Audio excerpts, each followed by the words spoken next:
Amis de Morpheus Etica, bonsoir et bienvenue dans cette nouvelle émission L'enfant, un business pas comme les autres. Alors ce soir, j'ai le retour de deux mamans, deux dames qui sont très complices. Elles s'appellent Mélissa et Nolwenn, ou Nolwenn et Mélissa, Bonsoir. comme vous voulez. J'ai pas Bonsoir. de... Bonsoir les filles. Bon, alors, c'est un retour. J'ai changé un peu, j'ai mis de la couleur verte parce que le vert c'est la couleur de l'espoir. Donc je me suis dit que les noms apparaissant dans le vert, ça sera pas mal. On va avoir un peu d'espoir. Alors, c'est un nouvel épisode les filles. Mais qui c'est qui va commencer de parler? Comme tu veux, Marouane, hein. Bah, vas-y, à toi, Mélissa. Bon, allez. D'accord. Alors c'est Mélissa. Mélissa, vas-y, tu parles, tu nous dis, tu rappelles quand même de quelle région t'es, d'accord? Oui, Et puis tu nous dis ce qui t'est encore arrivé depuis la dernière fois. Vas-y, tu as la parole, Mélissa. d'accord. Merci. Je suis dans le département 34 dans l'Hérault. Ce qui se passe au jour d'aujourd'hui, c'est que j'ai fait des démarches récemment, des écrits en faux que j'ai envoyés au tribunal de Béziers. J'ai fait aussi une demande de requête hein, auprès de la juge des enfants aussi. Et malheureusement, j'ai toujours pas de réponse de la juge des enfants. Ça a bien été tamponné hein, parce que j'ai été obligée d'insister auprès des secrétaires de la greffière, hein, surtout qu'elle me prenait un peu pour l'idiote, hein, parce que franchement, elle me demandait des pièces, des photocopies à faire de ma requête, alors qu'il y avait écrit sur le papier, justement, j'ai fait exprès de faire un papier pour faire comprendre qui c'est qui m'envoie, que je sois pas toute seule à faire mes démarches. Puisque D'accord. quand on fait les démarches seules, on n'est pas pris au sérieux. Mais malgré tout, elle a essayé de me prendre pour une imbécile, mais bon, j'ai pas marché dans son jeu, quoi. J'ai été ferme, hein. D'accord. T'as bien fait. T'as bien fait. Voilà. Bon. Et du coup, au jour d'aujourd'hui, ça fait 2 emails que je reçois du dossier médical, puisque moi, je veux savoir ce qui a été fait pendant toutes ces années, depuis le début du placement de ma fille, Katharina Monchi.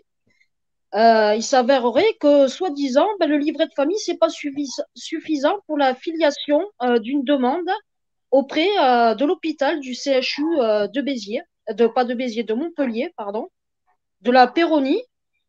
Et il s'avérerait que ces personnes ne veulent pas me donner le dossier médical, hein, la copie. Donc, je pense qu'ils ont des choses à cacher, hein. Mais alors, je comprends pas parce qu'il s'appuie sur quoi pour t'empêcher d'avoir le livret, en fait? En fait, ils me demandent un justificatif de décision, apparemment, du juge et tout ça, du juge aux affaires familiales. J'ai dit que c'était en cours de traitement, puisqu'il n'y a Ouais, jamais mais eu de JAF qui a intervenu. parce que c'est le juge qui décide qu'on rende le livret médical.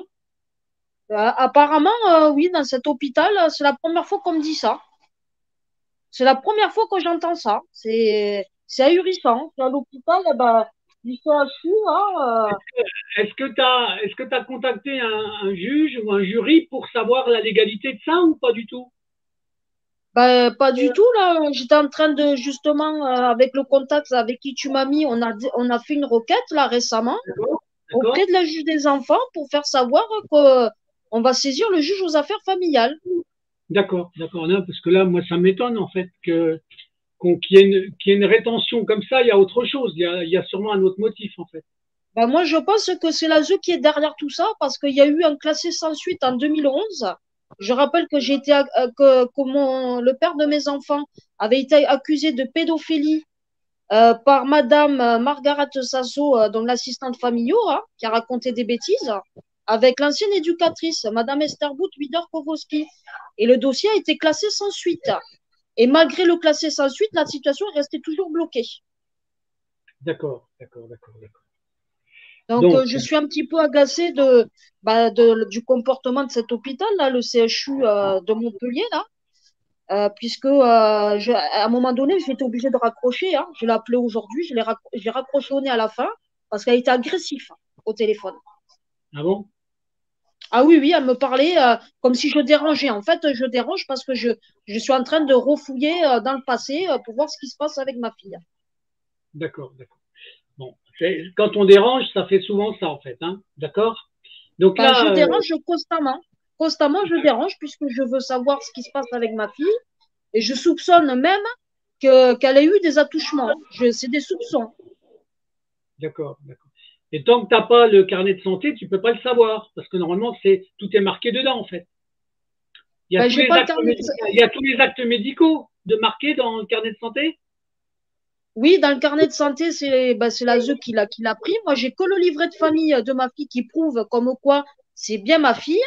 Et malgré ça, eh ben, on n'accepte pas de me fournir le dossier médical, la copie. Hein. Je veux juste la copie de ce qui a été fait, le dossier NDPH, tout. Je veux tout savoir. Et ils veulent pas me fournir. Hein. La Ritaline aussi, quand ils avaient shooté au psychotrope, l'éducatrice, elle me dit qu'il n'y a plus de traitement, ce qui m'étonnerait. Bon, moi, j'ai rattaché ma fille à ma carte vitale, puisqu'on m'a dit que je pouvais pas la remettre sur l'attestation parce qu'on m'a dit qu'elle est toujours placée à l'ASE, mais j'ai dit ma fille, elle n'est pas la pupille de l'État. Hein. Donc j'ai le Ouais. droit d'avoir accès au dossier, c'est fondamental. C'est mes droits fondamentaux. Je ne comprends pas. Alors, justement, là, au niveau de ce qu'on appelle les traitements médicaux, t'as plein de médicaments où les traitements sont modérés dans le temps.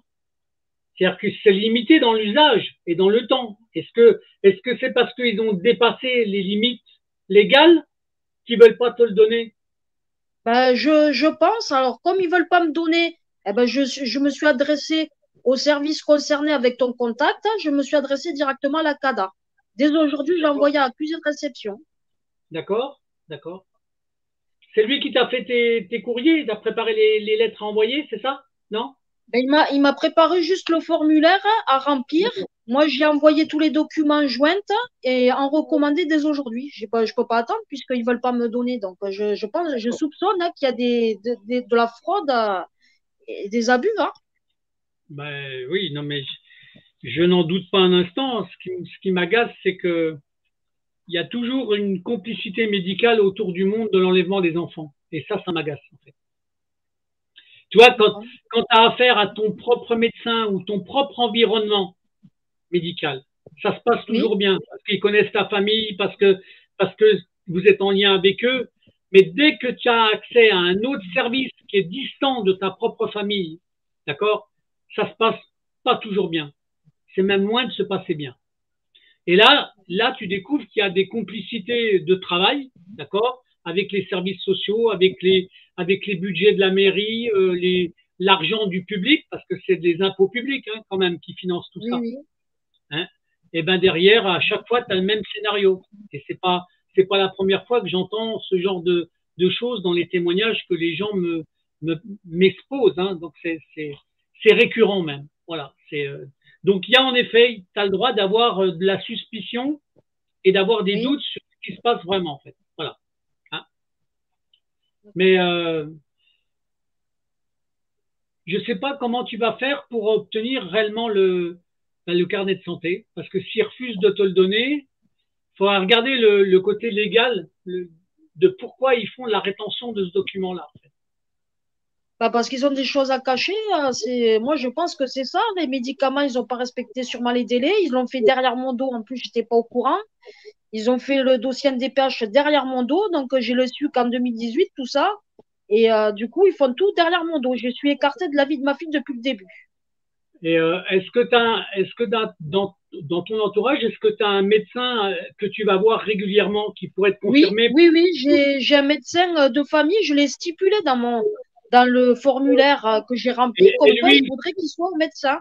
voilà, d'accord. Mais quand tu vas le voir, est-ce que lui, il peut te dire si le fait qu'on fasse de la rétention de ton carnet de santé, c'est légal ou pas? Parce qu'en tant que médecin, il devrait le savoir, ça, lui. Ben, je vais lui poser la question dès que je vais le voir. Je vais lui À mon poser. Hein. avis, ouais, tu devrais lui demander. Tu devrais de lui demander même d'intervenir en tant que médecin de famille pour le récupérer. Tu aurais peut-être intérêt à utiliser son côté médecin. C'est Oui, une oui, je vais lui suggestion, hein. demander. C'est une suggestion. Je sais pas si, mais je pense que tu auras intérêt à faire un truc comme ça, en fait. Voilà, c'est mon avis, mais quand tu veux contrer on va dire, une organisation médicale, il faut que tu t'appuies sur un autre côté médical qui, lui, serait capable de renverser la tendance. Tu vois ce que je veux dire, hein? Oui, oui, je comprends. Voilà. Donc, à mon avis, tu auras intérêt à faire ça. D'accord. Ben, merci hein, pour le conseil. Bah, écoute, moi, c'est comme ça que je le ferai, c'est comme ça que je le formulerai. Qu'est-ce que t'en penses, Nolwenn? Oui, oui, c'est bien, oui, comme ça. Bon. Tu as l'air, ce soir, tu as un visage, on va dire, là, ça y est, le sourire, il revient, mais tu avais un visage très fermé, très sérieux. Donc, Oui. mais peut-être que tu n'as pas des bonnes nouvelles encore à dire, toi, non? Bah, en fait, je suis en attente. Là, j'ai envoyé une lettre en accusé de réception à l'hôpital psychiatrique parce que je sais toujours pas ce qui en est avec le CMP. Donc, carrément au directeur, comme j'avais fait la dernière fois, en septembre 2022. Après, à la juge des enfants, l'éducatrice, en fait, elle m'a décalé encore le rendez-vous. J'avais rendez-vous le 4 juillet. Elle a reporté au 3 et j'arrête pas de l'appeler. Et en fait, elle est toujours pas disponible. Donc, en fait, ce qui m'énerve, c'est que j'ai pas de nouvelles de Yanis. D'accord. Aucune nouvelle. Tu l'as pas vu depuis combien de temps, Yanis? Bah, depuis le 9 mars. Donc là, ça commence à faire. Donc, Voilà, mais ça là, commence à faire. mais dans ton jugement, tu avais un droit de visite de combien? C'était marqué dans le jugement, ton droit Droit de, suspendu. hein? J'ai les droits suspendus, en fait. Ils ont suspendu les droits. D'accord. C'est Voilà, pour ça je qu'ils n'ai pas prenaient envie de les parler choses. ni de le voir et j'arrête pas de demander une photo à voilà, l'éducatrice et du coup voilà, je l'ai pas. Voilà, j'ai aucune nouvelle. Cette semaine, j'ai déposé des affaires à Yanis.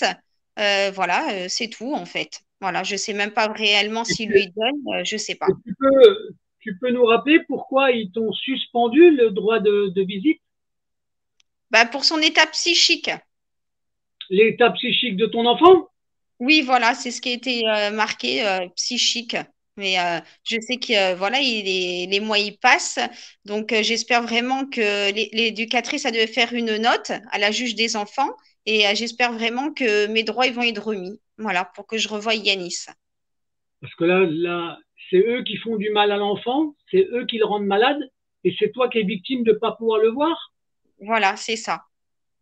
C'est quand même incroyable, un truc. Et toi, tu es dans quel département? Tu peux le rappeler? C'est le Dans le 4. 89, à Sens. Voilà, c'est ça. Ben, le sens, ça va pas dans le bon sens quand même, hein. D'accord? Donc, Oui, oui, ça on va pas du peut, tout. voilà. Moi, ça m'étonne. Ça m'étonne que par le fait que ça soit eux qui les rendent l'enfant malade, que ça soit toi qui sois puni du droit de visite. Ça me chagrine, en fait.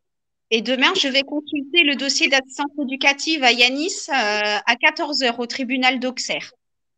Tu vas consulter quoi? J'ai pas entendu. Le dossier de Yanis au Alors, tribunal. ce qu'il faudra, c'est que si tu peux prendre des photos, tu prends des photos, hein. Ah non, D'accord? on est surveillé, je note tout dans mon calepin. D'accord. Pourquoi? Parce que il faut que tu arrives à regarder quel type de traitement médical ils lui ont collé. Oui, parce que j'ai pas été le consulter depuis le mois de décembre, là. Donc, demain, j'ai rendez-vous à 14 heures et comme ça, au moins, Et voilà, je vais toi, tout voir. t'as pas le droit de consulter son livret de santé non plus? Ah, mais Si? son carnet de santé, c'est moi qui l'ai à la maison. Je ne l'ai pas donné à l'ASE. D'accord. Donc, ils l'ont pas mis à jour. Ils n'ont pas mis tout ce qu'ils ont pu faire dessus, en fait. Non, et puis Yanis, il est rattaché sur ma carte vitale et j'ai l'attestation CMU. Donc, et je reçois des documents. Donc, tout est au clair Donc, tu pour sais, ça. est-ce que tu sais, par exemple, le type de traitement qu'il a ou pas? Ah bah là, je ne sais pas s'il est sous médicamenteux, hein. Je ne sais pas, je verrai demain dans le dossier. Mais bon, je soupçonne hein, qu'ils lui ont redonné des médicaments, hein. Mais quand il est sous ta carte vitale, tu peux pas avoir les extraits de. Ton fils, il est sous ta carte vitale. On est d'accord. Mhm. Bah là, j'avais rien vu, mais bon, voilà, hein, je reçois les documents, mais bon, après, ils peuvent lui donner sans ordonnance, hein. Oui, tout à fait, tout à fait, tout à Bah, fait. voilà. Ouais, ça, c'est faisable aussi de donner des médicaments aux enfants sans ordonnance, hein. Ouais, c'est vicieux hein, comme système. Franchement, c'est très très vicieux. Donc, en fin de compte, tu sais pas. euh, est-ce que, mais il est classé comme enfant malade, hein, de toute façon. Oui, Tu m'as il est dit. MDPH, Yanis, contre Et mon gré, contre son gré. alors, il est MDPH parce qu'ils l'ont rendu malade. Et tu En sais fait, pourquoi ils l'ont mis, en ils fait, l'ont mis MDPH? Parce que le budget que le département y touche, il n'est pas du tout le même. Le fait qu'il bah soit oui, MDPH. Tu es au courant de oui. ça? Ouais, ah bah ça, je le sais, oui, c'est le Bon. double. Et tu sais que le fait qu'il soit MDPH, ça fait circuler de l'argent professionnel et que ça fait travailler plein de gens. D'accord? Parce que un enfant, ça sert à faire du business. Pas forcément pour s'en mettre plein les poches, mais pour donner du travail à plein de personnes. Oui, C'est ça, quand je dis l'enfant, un business pas comme les autres, c'est que bah, derrière, ça fait travailler des psys, ça fait travailler des médecins, ça fait travailler des infirmiers, ça fait travailler plein de gens dans le social, d'accord? Mais grâce à quoi? Grâce à la qualification qu'il a, on a classé un enfant handicapé de telle manière que le département, il touche plus d'argent et ils peuvent répartir du travail. Ils répartissent du travail à plein de gens. Mais ils ne te redonnent pas ton enfant. La c'est ça. mère, la mère qui a le droit d'avoir son enfant, eh ben, elle passe à côté. Tu vois? Parce que tu les empêcherais d'avoir l'argent qui leur permet de payer leur salaire. C'est ça, hein, la mécanique, hein. Faut pas oublier. C'est ça. Donc, je le dis, c'est moi qui le dis, c'est pas toi qui le dis, c'est moi qui fais une accusation. Parce que au fur et à mesure que j'ai des témoignages, on s'aperçoit qu'à chaque fois, c'est ce mécanisme-là qui se met en place. D'accord? Et si ça se met en place comme ça, c'est qu'il y a des raisons. Sauf que un jour, les gens vont comprendre que c'est l'argent public qui paye ça. C'est les impôts des gens.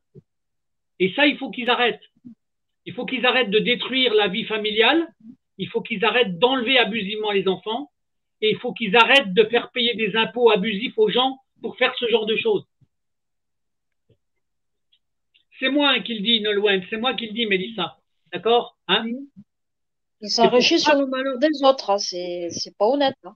Mais vous pensez la même chose que moi, mais c'est moi qui le dis. Pour pas que vous soyez emmerdés. D'accord? D'accord. Mais je suppose que vous êtes d'accord avec ce que je dis. Oui, Je tout à suis fait. d'accord. Voilà. Donc, il faut arrêter ça. Donc, moi, je vois tous les témoignages. Hein, chaque fois, c'est le même scénario. Donc là, vos prochaines procédures, que ça soit Mélissa ou toi, Nolwenn, c'est quoi ce qui est en cours en ce moment? C'est quoi? Bah, moi, j'attends toujours ma cour d'appel, hein. Voilà, j'ai fait appel pour le placement là, de Yanis. Donc, j'ai toujours pas de convocation. Voilà, et puis j'attends une réponse de la juge des enfants et de l'éducatrice pour, j'espère, revoir Yanis. Voilà, que les visites, même soient médiatisées ou je sais pas, mais que je revoie Yanis. Ouais, bah oui. Non, mais ça, c'est- Est-ce que moi, je t'avais mis en lien aussi avec le même juriste hein, que Mélissa? Oui, oui, oui, tout à Est-ce fait. que lui, est-ce qu'il t'a fait un certain travail pour ton dossier ou pas du tout? Oui, quand même? Oui, oui, oui, il m'a fait beaucoup de travail même. D'accord. Non, mais voilà, mais c'est important parce que avoir des alliances de travail pour pouvoir faire évoluer les choses, c'est important. Donc, même si c'est des modèles de courrier, ils s'appuient sur du droit ou avec des choses qui sont pas respectées dans la légalité, d'accord? Et pour moi, ça, c'est des choses qui sont importantes. Voilà. Donc, par contre, est-ce que tu avais d'autres contacts de maman dans ton département?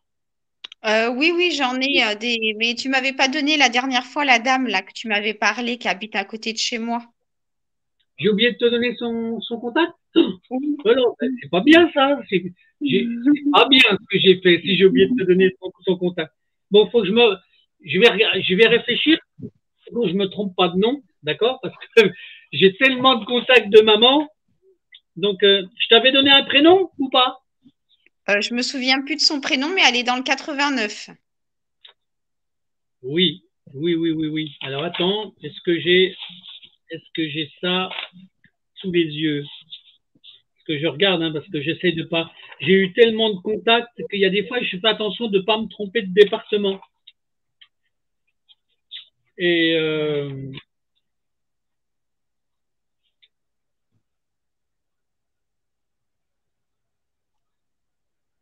non, mais je vais voir. Mais en tout cas, ce qu'il faudra que je te donne, c'est aussi le contact d'une historienne qui travaille sur le monde de l'enfant. Et elle habite à côté d'Auxerre. D'accord? Alors, cette dame-là, tu la connais, tu l'as déjà vue en vidéo parce qu'elle fait des émissions avec moi sur. Je te donne son nom. Elle s'appelle Marion Sigaud. C'est une dame qui sait ce que c'est que le mal qu'on fait aux enfants. C'est une historienne, d'accord? mais je pense qu'elle a peut-être des contacts aussi dans le département d'enfants placés. Et ça peut être important. Je te ferai suivre son email, d'accord? Et son contact. D'accord, Ça, très bien. c'est une dame qui défend la cause des enfants, hein, je te le dis tout de suite. Hein, donc là, voilà. Donc, autrement, alors, votre actualité autre on va dire, dans les procédures, pour toutes les deux.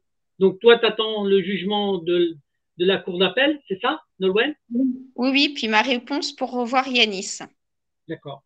Alors ça, c'est pas le même tribunal. Ou tu as demandé au même tribunal la même chose? C'est deux choses que tu as demandé au tribunal? Au En même... fait, il y a la Cour d'appel de Paris que je dépends quand on fait appel, et après, c'est le tribunal d'Auxerre, où il y a la juge des enfants. D'accord. Et là, mais ça, c'est une autre procédure pour récupérer Oui, le droit de visite de ton enfant. D'accord? oui. En fait, l'éducatrice, ça doit faire une note, en fait. Voilà. Donc, tout D'accord. dépendra de la note de l'éducatrice qu'elle a notée. D'accord. Mais là, je pense que David, il a dû te faire un modèle de lettre pour faire une demande, pour récupérer le droit de visiter, de voir ton enfant. Je Oui, suppose. oui, tout est en cours. Tout est fait, là, j'attends. D'accord. Et Tout est toi, fait. Mélissa, t'as quoi en cours actuellement? Ben moi, avec David, c'est en cours aussi. J'attends toujours la juge qui se prononce. J'avais demandé aussi une consultation de dossier assistante éducative pour voir s'il y a des nouveaux éléments dans le dossier. On me refuse carrément, on me répond même pas à ma demande. Ça veut dire ce que ça veut dire, c'est rétention d'informations. Hein. Ouais. Tu vois, comment le dysfonctionnement d'un tribunal à un autre, d'un département à un autre, comme quoi dans le monde de l'enfance. Et moi, je vous dis, hein, par rapport au nombre d'appels que je reçois maintenant, donc au fur et à mesure que vous témoignez, les mamans là, j'ai de plus en plus de mamans qui m'appellent ou de papas même, hein, d'accord, pour accuser les systèmes d'enlèvement d'enfants ou de mécanismes qui sont en dysfonctionnement. C'est grave hein, quand même. Franchement, c'est grave. Donc voilà, donc bah écoutez, votre espérance, c'est d'attendre encore combien de temps? Toi, Nolwenn, tu penses que tu vas avoir une réponse dans combien de temps? Tu sais même pas? Bah non, je sais pas, mais en tout cas, moi, j'appelle régulièrement le conseil départemental et la lettre que j'ai fait à l'hôpital psychiatrique au directeur, j'ai marqué pas de suivi, arrêt et pas de médicaments et j'ai marqué plein d'articles et tout. J'ai fait une sacrée lettre en fait. Donc, normalement, ça devrait être pris en compte. D'accord, d'accord. Non, non, mais voilà. Donc, et puis, faut systématiquement que tu redemandes pour le droit de visite, qui te redonne ton droit de visite, d'accord? Parce Oui, que là, c'est un abus. C'est franchement l'argumentation qu'ils te donnent, à mon avis, c'est un argument abusif en fait. Hein. C'est eux qui oui, rendent malade l'enfant et c'est toi qui es privé de ton enfant. Donc, oui. Et puis alors que même normalement, hein? Même Yanis, il a demandé à plusieurs reprises aux éducatrices juste un appel avec maman. Je lui dirai pas où je suis, voilà quoi. Et il comprend pas qu'on puisse pas non plus se parler. Alors là, il est dans un foyer ou il est dans une maison, il Dans est dans une quoi? famille d'accueil. Dans une famille. Est-ce que ça se passe bien quand même dans la famille d'accueil ou tu es au courant ou pas du tout? Bah pas spécialement, hein, mais bon, moi je sais qu'il va pas bien. Hein. C'est voilà, les mois Parce ils que, passent, il a plus de parce que, contact avec sa famille, donc parce c'est que sûr tout qu'il va pas dépend. bien. Je vais t'expliquer pourquoi je te dis ça. Parce que des mamans ou enfin des familles d'accueil, le genre de famille d'accueil, il est différent d'une famille d'accueil à l'autre. Alors, je vais te donner un exemple très simple. Moi, je vais faire une émission bientôt avec une famille d'accueil. Mais pourquoi Oui, je vais faire une émission avec une famille d'accueil? Parce que cette maman-là, qui s'appelle Sylvie, je donne son nom, son prénom, d'accord? Elle adore les enfants. Mais surtout, elle adore les enfants qui restent en relation avec les parents. Et elle fait tout pour que les enfants restent en relation familiale avec les parents. Elle récupère des enfants qui sont placés, on va dire, par nécessité, souvent économique, parce que les parents ont des difficultés. Mais elle donne la priorité aux parents. Et toi, par exemple, tu aurais une maman qui serait comme ça, tu verrais ton enfant tout le temps, tout le temps. Parce que elle, cette femme-là, cette maman-là, elle considère que ça reste l'enfant de la maman. Tu vois? Et c'est cette pensée-là que certaines familles n'ont plus. Ils prennent ta place et s'ils peuvent prendre les sentiments que tu as pour ton enfant, ils te les prendront. Et c'est deux choses qui sont différentes. Or, moi, j'ai l'obligation de montrer qu'il existe de temps en temps des maisons avec des mamans, des vraies mamans, des couples qui élèvent bien les enfants et qui les protègent, mais qui laissent le lien de famille en existence. Ce qui n'a pas l'air d'être votre cas à vous. Hein. Ça n'a pas l'air d'être ça. Hein. C'est ça. Voilà. Donc, ce qui prouve qu'il y a des fois des dysfonctionnements qui vont même au sein des foyers qui gardent les maisons, les familles, en fait, les familles qui gardent les enfants. L'assistante familiale que ma fille, elle est, eh ben, la femme, elle s'est appropriée comme si c'était sa fille. Hein. Elle fait le syndrome d'annulation parentale. C'est quand même assez grave. Bah oui, mais ça, c'est grave. Et c'est pour ça que je te dis, quand tu as un cas où c'est l'inverse, où la maman qui éduque l'enfant à sa place, elle garde le lien familial, justement, pour préserver ce lien familial. D'accord? Eh ben, tu vois, toi, c'est l'inverse. Ils essaient de le détruire. C'est ça. Et Nolwenn, elle, pour l'instant, c'est une absence, mais ça va dans le même sens. Hein. S'il pouvait détruire le lien familial, il le ferait. Hein. D'accord? Quand je dis le lien familial, le lien mère-enfant, hein, parce que c'est même plus que familial, c'est le lien mère-enfant. Donc voilà, donc c'est d'où le but de faire des témoignages avec des complémentarités pour montrer des fois comment ça se passe ailleurs et par rapport à vous ce que vous vivez. Faire un état comparatif, c'est important. Donc voilà, donc moi ce que je souhaite c'est que dans le département de Lyon ou dans le département de l'Hérault, ils commencent à modifier leur attitude quoi. Il faut qu'ils arrêtent. Il faut qu'ils arrêtent. C'est de l'argent. Tu sais qu'à chaque fois, le placement des enfants, c'est de l'argent public quand même. Hein. Faut pas qu'ils oublient ça. Et j'espère qu'un jour, les citoyens qui regardent vos émissions, qui regardent vos témoignages, ils comprennent que c'est aussi leur argent qui s'en va en fumée. En enlevant vos enfants, on fait faire des dépenses au département qui donnent du travail à des gens, mais sur les impôts des gens, en fait. Voilà. C'est aussi simple que ça. C'est monstrueux ce qu'ils font parce qu'ils s'enrichissent sur le malheur des autres. C'est tout simple. C'est ça. Enfin, c'est ce qu'on appelle l'enrichissement professionnel. D'accord? Ça veut dire que ça donne du travail à plein de gens dans les services sociaux, dans plein de gens dans le monde médical, voire même dans les services du département. Voilà. Donc, et derrière, ils ont une économie qui tourne. Mais en faisant quoi? En prenant l'enfant comme l'outil qui permet de faire tourner une économie. C'est pas honnête parce qu'ils dénigrent les familles. C'est pas honnête. Alors, justement. Donc après, il faut voir avec justement les juristes, d'accord, à quel niveau on peut utiliser ce qu'on appelle les abus de droit qu'ils font, parce que à mon avis, il y a de l'abus, il y a plein d'abus, d'accord, mais il y a aussi de la manipulation qu'ils font. Tu vois, dans ce qu'on appelle les rapports qui font ce que souvent les gens n'ont pas, quand c'est pas des rapports qui sont uniquement oraux, hein, parce qu'il y a des fois, il n'y a pas d'écrit. C'est simplement l'entretien oral avec un juge qui a l'autorité sur le juge, en fait. Des fois, ça arrive comme ça aussi. Mais quand il y a des pièces ou des rapports qui sont écrits 99 fois sur 100, vous n'avez pas la copie de ce rapport. Non. Pourquoi? Parce que, comme souvent, c'est des rapports qui sont mensongers, qui sont, on va dire, menteurs, parce qu'ils amplifient les arguments qui sont à l'origine tout petits, mais qui deviennent vraiment des calvaires pour vous. Et comme vous devenez coupable, parce que, bien sûr, ils font tout pour que vous ayez une culpabilité. C'est pour ça qu'on vous enlève les enfants. D'accord? Mais ça repose souvent sur des mensonges. Très souvent. Ils nous rendent malades hein, parce que moi, à cause d'eux, il faut dire quand même que moi, je suis asthmatique depuis l'âge de 10 ans.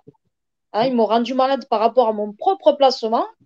Et jusqu'à maintenant, c'est incurable, hein, ma maladie. Je sais que ça rend les mamans malades. Je peux te dire que, vous savez, des fois, les vidéos que je publie, hein, je ne sais pas si vous avez vu le témoignage qu'on a fait en hommage à une maman D'accord? Oui, Vous savez pourquoi elle est morte, cette maman-là? Elle est morte de oui, tristesse. D'accord? Et je veux pas que ça arrive à d'autres mamans. Alors que des fois, j'ai des mamans, moi, qui ont de la tristesse comme vous, mais il y en a qui, des fois, s'effondrent en larmes, mais c'est très difficile quand tu les as au téléphone. Tu n'arrives même plus à trouver les mots pour les rassurer, pour leur redonner le moral.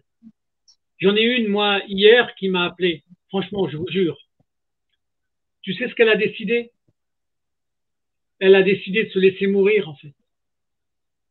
Quand tu entends ça, quels sont les mots que tu peux trouver? Tu vois? Donc, moi, j'essaye de mettre des mamans en relation, comme vous, vous êtes mis en relation, pour vous remonter le moral toutes les deux, pour avoir une forme de dynamisme dans votre bagarre. D'accord? Puis, comme ça, vous n'êtes pas toute seule. C'est important. oui, oui. Mais quand vous avez une maman qui sombre toute seule dans sa maladie, dans sa peine, ce qui est arrivé à Delphine, Delphine, elle est morte. Cette femme-là, elle est morte de tristesse. Tu te rends compte? Elle est morte de tristesse. C'est invraisemblable. Comment on peut en arriver là? Et ça, c'est les services sociaux qui sont responsables. Oui, oui. Son calvaire, il a duré pendant 4 ans. Au bout de 4 ans, elle a fait une crise cardiaque, à force de pleurer. Mais tu t'aperçois que l'enlèvement de l'enfant, ça rend plein de mamans malades, voire même des papas. Donc, et c'est souvent, on va dire, c'est trop souvent pour moi la cause de plein de maladies à des mamans. Voilà. Et moi, j'ai pas de retenue pour accuser les services sociaux d'être coupables des maladies que les mamans elles subissent en fait. Et attention, hein, les parents, les mamans, papa sont malades, mais il y a aussi les enfants. Et quand les enfants sont eux malades, bah ça devient en plus un prétexte encore pour faire de la finance. Voilà, c'est répétitif ce qu'on dit, mais c'est à chaque fois c'est récurrent, mais c'est à chaque fois c'est ça qui se passe. Malheureusement, malheureusement. Bon, qu'est-ce que vous avez encore à me dire, les filles? Je sens votre regard lointain par rapport à ce que je dis. Non, bon, on espère que ça va se débloquer. On essaie de garder espoir, mais c'est pas évident face à un système qui est dysfonctionnel, hein, il faut dire ce qui est, défaillant, quoi. Parce que nous, on nous fait passer pour des parents défaillants. Il faut que ce soit leur exigence quand ils nous convoquent, mais nous, quand on les sollicite, il n'y a plus personne qui répond. C'est pas juste, hein. Ben non, c'est ça. C'est ça, c'est ça. C'est exactement ça. Tu vois, à chaque fois, les gens, quand tu les entends dans les témoignages, ben, à chaque fois, ils disent la même chose. Voilà, vous êtes victime d'un système, que ça soit toi, Mélissa, dans le 34 ou que ça soit Nolwenn dans le 89, c'est un dysfonctionnement du système, en fait. Voilà. Et vous êtes victime de ce dysfonctionnement. C'est aussi simple que ça. Et les Quand je enfants, dis, ils en subissent les conséquences, hein, aussi, hein. ah ben, bien sûr, mais quand on voit maintenant toutes les vidéos qui circulent, ce qui est même relativement grave, c'est qu'on voit après les conséquences quand les enfants sont devenus adultes. Mais Hein, ils se retournent contre nous, quoi. je ne sais même pas sais même pas si vous avez vu des statistiques qui sortent dans les enfants qui, après 18 ans, parce qu'une fois qu'ils ont 18 ans, ça rapporte plus d'argent. Donc, ils les foutent dehors. D'accord? Oui. Ils sont adultes. Ils sont adultes, donc ça rapporte plus d'argent. Ils les foutent dehors. Eh ben, il y a un rapport qui est sorti il n'y a pas longtemps où il y a plus de 40% des SDF qui sont des enfants, des anciens enfants placés. Vous êtes au courant de ça ou pas? Hein? Oui, oui. oui, on est au courant. Voilà. Donc, quand on voit ça, tu te rends compte? C'est gravissime. C'est gravissime. Et pour que les gens arrivent à faire des analyses comme ça, là, la responsabilité, elle appartient à qui? Elle appartient aux services sociaux. Eh ben, aux services sociaux. Mais moi, j'ai fait un autre rendez-vous cet après-midi avec une autre maman qui avait déjà fait un épisode. Je rappelle son nom, elle s'appelle Magdalena. D'accord? Tu te rends compte que c'est une maman qui travaille dans les services sociaux à qui on a enlevé un enfant? Alors qu'elle travaille dans les services sociaux. Eh ben, ils vont jusque-là. Un règlement de compte dans la hiérarchie, je sais plus quoi. Donc, une manipulation de son dossier. Voilà. Donc, des règlements de compte des fois dans les services et puis ils sont capables d'enlever un enfant à une collègue. Tu vois, ils sont capables d'aller jusque-là. Ils sont capables d'aller C'est jusque-là. grave, hein. Oui, c'est grave. Bien sûr que c'est grave. Et là, tu t'aperçois qu'il n'y a même plus de justice. Ça ressemble à rien. La justice, elle doit tenir compte de tous les éléments et ils ne tiennent compte que des éléments des services sociaux. Voilà. Donc, ça veut dire que, comme on le dit, comme on le répète, vous avez beau amener tous les arguments, souvent les bons arguments que vous amenez, ils n'en tiennent pas compte. Parce que c'est des arguments qui les empêchent, ce que vous amenez, ça les empêche de faire leur travail et de leur amener leur rémunération à chacun d'eux. Voilà. Donc, du coup, vous avez intérêt, vous, en tant que maman, à continuer d'être coupable. Parce que pour moi, ils vous classent comme coupable hein, pour arriver à faire ça. Mais c'est Comme des le problème de criminels. hein. Ils nous traitent comme des criminels dans un parloir. On voit nos enfants que dans un parloir. Oh, pour Non, moi, mais je le prends comme ça, hein. bien sûr. Mais c'est comme ça. C'est en fin de compte, c'est pénible, mais c'est comme ça. En fait. Bon, les filles, Oui. j'adore regarder votre visage comme ça, parce que je me dis, elles témoignent, elles montrent leur visage avec un petit sourire de temps en temps, mais beaucoup de peine quand même dans les yeux, en fait. Et ça, c'est significatif pour moi, d'accord? Donc, je vous sens bien dans votre regard toute la peine que vous avez, en fait, et le mal qu'on vous fait. Donc, il faut rester confiante, voilà, il faut continuer de se battre, il faut continuer de dire à vos enfants que vous les aimez et que vous êtes bien leur maman, en fait. Voilà. C'est ça qui est important. En tout cas, sachez que les témoignages que vous faites, un jour, ils vous serviront. Ils vous serviront à montrer à vos enfants, plus tard, que vous avez tout fait pour les aider, pour les récupérer, pour rester leur maman, en fait. Et pour moi, c'est quelque chose qui est important pour vous. Oui, c'est vrai. Tu sais, moi, j'ai de plus en plus de témoignages. Hein, donc, mais ce qui est pénible, c'est de voir qu'à chaque fois, c'est tout le temps le même mécanisme. Voilà. Et donc, il y a des fois, tu dis, on raconte toujours la même chose. Il y a des fois une petite variante, un petit détail de plus ou de nouveau, mais tout repose sur le même mécanisme. En fait. Voilà.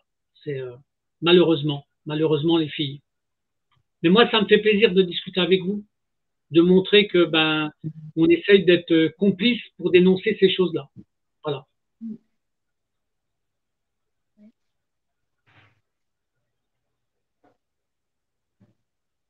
Un moment de silence.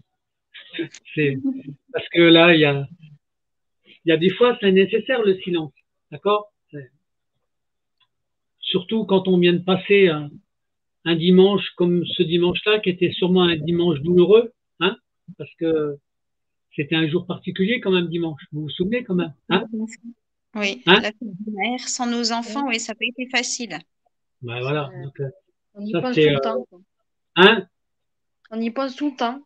Oui, voilà, c'est ça. Donc, et eux, je me demande d'ailleurs ce jour-là combien il y a de mamans qui ont eu de la tristesse en fait. Eh en France, il y en avait beaucoup à mon avis.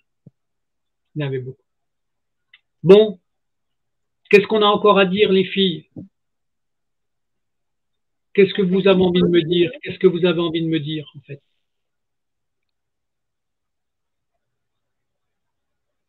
J'espère que ce sera pris en considération nos témoignages par les juges des enfants, quoi. Qui Bien sûr, regardent au moins la vidéo et qui prennent un peu conscience, qui se lèvent le matin, qui prennent conscience de ce qu'ils font, quoi. moi je vais te dire un truc qui est important parce que j'ai découvert une chose qui était incroyable et on m'a envoyé des liens. C'est que ma chaîne où il y a tous les témoignages, tu as certaines personnes qui les envoient même au ministre de la Justice, au ministre de la Santé et au ministère de l'Enfance. Ils envoient quand même tous les témoignages, carrément la chaîne. Et ils posent des questions, mais ils les envoient sur leur email, ils les envoient sur leur Twitter, ils les envoient sur Et moi, je dis rien parce qu'en fin de compte, il y a des gens, des papas ou des mamans qui posent la question, est-ce que ce genre de conneries va encore durer encore longtemps? Ils demandent au ministre de la Justice, c'est quoi ce bordel? Tu te rends compte? Donc ça veut dire quoi? Ça veut dire que quand vous avez un témoignage, moi je les publie sur, on va dire, 3 réseaux, mais il y a des partages qui se font sur plein d'autres réseaux, plein d'autres réseaux. D'accord? Ça veut dire qu'il y a de plus en plus de mamans et de papas qui découvrent. Parce que moi, ce qui m'a étonné, c'est qu'il y a des gens qui m'ont appelé qui pensaient pas que le système, il était à ce stade-là. Et c'est grâce à vos témoignages qu'il y a des gens qui commencent à comprendre qu'il y a un vrai dysfonctionnement. Oui. Donc, on va continuer de le dénoncer, les filles. D'accord? OK? Oui. Hein? D'accord. Donc là, on va finir ce petit entretien et vous allez dire à vos enfants que vous les aimez, en fait, comme d'habitude. Hein? D'accord. Hein? Mélissa, tu dis à ta fille que tu dis à ta fille que tu l'aimes, en fait. Oui, j'aime ma fille Katharina, je pense à elle, je l'ai jamais abandonnée comme l'ASE a pu dire. Je me suis toujours bataillée pour elle, je continuerai et j'espère qu'on se retrouvera très bientôt et rattraper le temps qui nous a été volé, quoi, perdu. Voilà, c'est exactement le message qu'il faut envoyer. Et puis Nolwenn, bah, tu vas dire la même chose, en fait, à peu près. Yanis, je t'aime fort et maman, elle fait toutes les démarches pour que tu rentres à la maison et je serai toujours là pour toi. Voilà, c'est le petit message de fin de notre entretien d'aujourd'hui. Et les filles, on reste en contact, bien entendu. Hein? Oui, Et si demain, il y a des bonnes nouvelles, eh ben, vous me téléphonez, vous m'envoyez un message. Mais en tout cas, on continue le combat. D'accord, les filles? OK? d'accord, Hein? merci David. Christophe. Oui, David, c'est mon ami juriste, mais c'est pas grave. Excusez-moi. Il est capable de comprendre que des fois, on Mais m'appelle David. non, mais je lui dis merci aussi, hein, parce qu'il Non, m'a beaucoup aidé. Hein. mais t'as raison, t'as raison. D'accord? Je t'en veux pas pour ça, Mélissa. Pas du tout. Au contraire. Ça me fait sourire. D'accord? Oui. Je suis content d'ailleurs qu'il donne des coups de main à plein de mamans. Voilà. C'est important pour moi. D'accord? C'est ce travail on va dire, de solidarité qui est important. Et, et on doit continuer de travailler en solidarité. Les filles, je vous fais un bisou. D'accord? Et puis, je vous dis à très bientôt. Je vous enverrai les liens demain matin parce que j'aurai pas le temps ce soir. D'accord? OK? Hein? Merci. Bisous. À bientôt, les filles.